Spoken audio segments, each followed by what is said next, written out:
برادران و خواهران عزیز ایرانی، همینجوری که ما به این نقاشی زیبای ایرانی نگاه میکنیم یادآوری میشیم که چقدر ایران جای عزیز و زیبایی هست.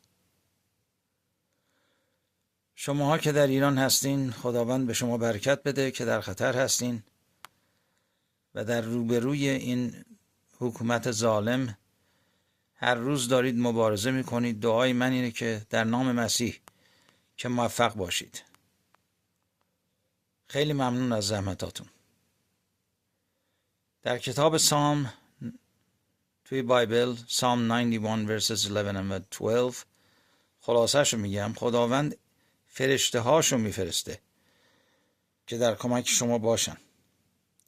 البته من خلاصه‌شو میگم، دقیقاً اونجوری که توی بایبل نوشته نگفتم، ولی موضوع اصلی اینه که فرشته هاشو خداوند میفرسته. اون فرشته های زنده، بله، برای کمک شما. سلامت باشید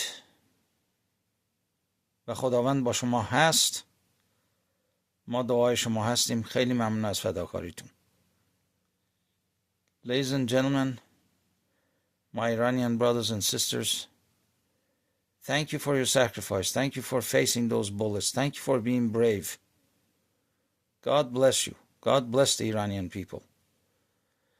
And for that reason alone, I'm showing you this painting, a reminder of how beautiful the Iranian culture is.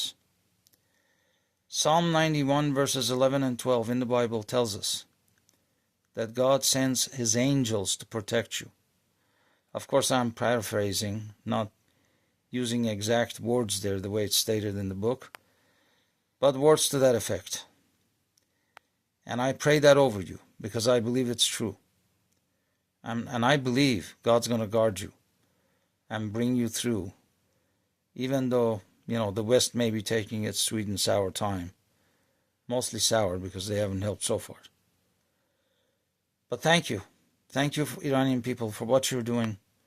God is with you, and God bless you.